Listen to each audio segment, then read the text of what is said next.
Peter Windsor renonce à Verstappen dans la lutte pour le titre 2025. Alors, faut peut-être pas l'écarter non plus, parce qu'on sait qu'il a de la ressource, et que Red Bull aussi a de la ressource. L'écarter, ce serait peut-être un peu se voiler la face, je dirais. Je pense que Charles Leclerc pourrait remporter le championnat. Je ne vais pas énoncer l'évidence. À savoir, un pilote McLaren ou peut-être Max. Je pense que Charles pourrait le gagner. J'ai un bon sentiment à propos de Ferrari. Windsor pense lorsqu'il s'agit pour Leclerc de tout gagner, c'est la façon dont il se gère lui-même qui est déterminante. Windsor a mentionné Leclerc, gérant ses émotions et Lewis Hamilton en tant que coéquipier. Après avoir vu plusieurs vainqueurs de course cette saison, Windsor ne veut pas compter sur une seule personne. Vous ne pouvez pas non plus exclure George Russell. Vous ne pouvez certainement pas exclure Verstappen, ou l'un des deux pilotes McLaren. Si McLaren annonçait demain qu'Oscar Piastri faisait une année sabbatique, et que le numéro 2 cette année, pour essayer de l'aider à gagner le championnat, serait Daniel Ricciardo, tous les forces seraient pour sur Norris, alors tu devrais dire à Lando a vraiment de bonnes chances de gagner le championnat. A l'inverse, s'ils disent que Lando prend un congé sabbatique et qu'Oscar est notre pilote numéro 1 avec Ricciardo dans l'autre voiture, les deux Australiens, et qu'il est là pour aider Oscar autant que possible, je dirais qu'Oscar a de bonnes chances de remporter le championnat. D'accord, bon.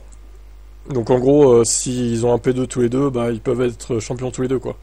En même temps, ça paraît logique, et s'ils se concentrent que sur l'un, même dans chaque équipe, hein, même si chez Ferrari ils se concentrent que sur Lewis ou Charles, celui-ci sera favori pour le titre, très clairement. Mais c'est bien que, au final, tous les pilotes soient traités à égalité, je trouve. Contrairement à chez Red Bull, hein. Ça participe au fait que je déteste cette équipe aussi. Il n'y a qu'un seul pilote chez eux, quoi. La voiture championne de Brown GP est vendue aux enchères en 2025. Alors, elle va être vendue aux enchères quand ça? Qu'elle sera vendue aux enchères du 2 au 4 mai. D'accord. Bon, ça retrace l'intro, retrace Brown GP, on sait. Pour les fans massifs de Formule 1, il y aura une occasion unique d'acheter la voiture. Jusqu'à la fin de l'année 2024, la voiture, en raison de la situation contractuelle, appartenait à Button. Désormais, elle est disponible et figurera dans une vente aux enchères. Plus de 35 voitures seront à saisir. La vente aux enchères aura donc lieu pendant le week-end de Miami, du 2 au 4 mai. Voilà. Qui aura donc l'opportunité d'acheter aux enchères cette magnifique Brown GP, qui a épaté tout le monde en 2009 à l'époque, hein, quand même. Faites une offre dans les commentaires, là. Voici le nouvel avion privé de Max Verstappen. Ça donne quoi, cet avion? Falcon 8X. Le nouveau jet est une amélioration majeure par rapport au Falcon 900EX, dans lequel il s'est déplacé les 5 dernières années. En fait, le nouvel avion peut parcourir une distance considérablement plus longue sans ravitaillement. Plus d'autonomie donc. L'avion date de 2022. Habillé de la même livrée que son prédécesseur, ce jet peut parcourir la distance impressionnante de 11 945 km avant d'avoir besoin de ravitailler un carburant. Ça permettrait aux Néerlandais de voler de l'Europe à l'Asie, ou de l'Europe à l'Amérique du Sud sans s'arrêter au stand, entre guillemets. Il garderait ainsi beaucoup de temps. Et le bilan carbone de tout ça, Max, il a acheté son premier jet privé en 2020, et il l'utilise fréquemment depuis. Le jet privé permet aux Néerlandais de se rendre au Grand Prix dans le confort. Bon, après, il partage avec d'autres, comme Norris, qui n'a pas forcément d'avion privé, du coup. Ce qui participe finalement à donner un statut supérieur aux autres qui n'ont pas forcément d'avion privé, soit parce qu'ils n'ont pas envie d'en acheter un, soit parce qu'ils n'ont pas forcément le budget. Je pense à ceux qui sont payés 1 million ou 1,5 million par an, par exemple. Eux, ils vont pas les claquer ça dans un avion privé qui coûte plusieurs dizaines de millions d'euros, quoi. Hein. Je serais curieux de savoir combien il l'a payé, d'ailleurs. Voilà, la vie de multimillionnaire de Max Verstappen, du coup. Alors, double news, Aston Martin qui révèle sa date pour la MR25, la F1. Et une petite actu concernant le WEC, l'endurance. Ils ont aussi révélé leur voiture, du coup.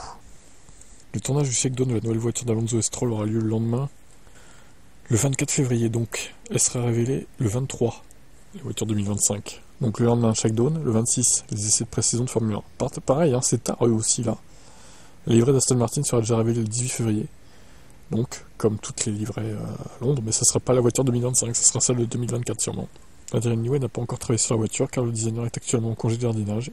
Il peut commencer à travailler le 3 mars pour eux, mais il va se concentrer sur le développement de la 2026. Ça paraît évident. Alors là, l'endurance, la Valkyrie, du coup, elle sera aussi en IMSA. Elle a été annoncée en 2016 comme une collaboration entre Red Bull et le sponsor principal de l'époque, Aston Martin Lagonda, Adrian Newey, ainsi que Miles Nürnberger ont été impliqués dès le début en tant que concepteurs principaux. Au fil des ans, le Britannique a parlé à plusieurs reprises de sa passion et de sa fierté pour le projet. La seule voiture basée sur l'hypercar homologuée pour la route participera à la fois au WEC et à l'IMSA. Il s'agit également de la toute première voiture construite pour la réglementation dite hypercar de la FIA, ce qui signifie qu'elle peut concourir dans les deux championnats.